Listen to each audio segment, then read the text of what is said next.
بسم اللہ الرحمن الرحیم۔ حضرات گرامی، اس دنیا میں حقوق و فرائض کے حوالے سے جو اللہ تعالیٰ کا فطری قانون ہے، اس میں اس چیز کو بہت زیادہ پیش نظر رکھا گیا ہے کہ جو مخلوق جسمانی حوالے سے، قوت ارادی کے حوالے سے اور اپنے ڈیفنس کے حوالے سے جتنی کمزور ہے، اللہ تعالیٰ نے اتنے ہی زیادہ اس کے حقوق بیان کر کے اسے مضبوطی عطا کی اور اس کی حق تلفی کے آگے رکاوٹیں قائم کی ہیں۔ اگر اس تناظر میں ہم والدین میں سے والد اور والدہ کے حقوق کو دیکھتے ہیں، خدمت کے حوالے سے،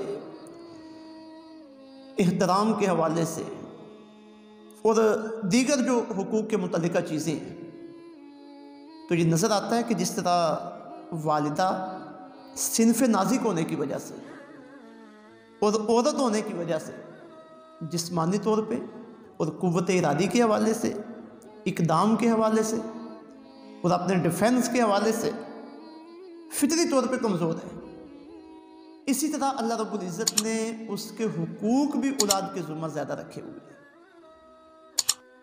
والد کے حقوق بھی اپنی جگہ پہ بہت زیادہ ہیں اور اس کا ادب، اس کا احترام، اس کی خدمت وہ بھی اپنی جگہ پہ بجا ہے، لیکن حضور رحمت دو عالم صلی اللہ علیہ وسلم کی احادیث طیبات کو جب ہم اس تناظر میں دیکھتے ہیں تو آقا علیہ الصلوۃ والسلام یہاں پہ والدہ کے حقوق کو ترجیحاً بیان کرتے ہوئے نظر آتے ہیں، اور اس کے پیچھے عقلی اور منطقی وجہ یہی نظر آتی ہے کہ جو عورت کی ایک فطری کمزوری ہے۔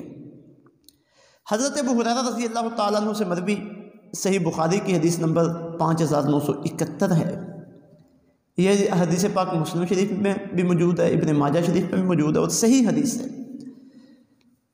آپ بیان کرتے ہیں کہ قال رجل یا رسول اللہ صلی اللہ علیہ وسلم من احق بحسن صحابتی، ایک آدمی نے آقا علیہ السلام کی بارگاہ میں عرض کیا، یا رسول اللہ صلی اللہ علیہ وسلم، میرے حسن سلوک کا حقدار کون ہے؟ قال امک، آقا علیہ السلام نے ارشاد فرمایا تیری والدہ۔ اب دیکھیے، والدین کی بات ہو رہی ہے تو آقا علیہ السلام نے پہلے والدہ کا ذکر کیا، امک، فرمایا تیری والدہ۔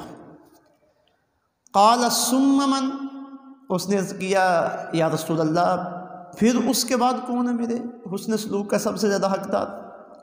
قال امک، آپ نے فرمایا تیری والدہ۔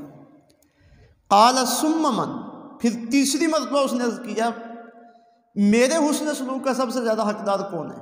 قال امک، فرمایا تیری والدہ۔ یہ 3 مرتبہ آقا علیہ السلام نے والدہ کا نام لیا، والدہ کی اس کیفیت کو پیش نظر رکھتے ہوئے اور اس کے اس اعتبار سے بلند درجے کو سامنے رکھتے ہوئے۔ قال ثم من، پھر اس نے کہا اس کے بعد۔ قال ابوک، فرمایا تیرا باپ۔ 3 مرتبہ والدہ کا کہا اور 4تھی مرتبہ والد کا کہا۔ ثم ادناک، ادناک، پھر اس کے بعد آقا علیہ السلام نے خود ارشاد فرمایا کہ پھر تیرا اس سے اگلا قریبی، پھر اس سے اگلا قریبی۔ یہ حقوق کی ادائیگی کے حوالے سے دین اسلام کا ایک ضابطہ ہے جو انسانیت کے لیے فائدہ مند بھی ہے اور عقل و منطق کے مطابق بھی ہے کہ جو جتنا زیادہ کمزور ہے اور جسے جتنی زیادہ ضرورت ہے، اس اعتبار سے اس کے حقوق بھی اتنے ہی زیادہ لازم قرار دیے گئے ہیں۔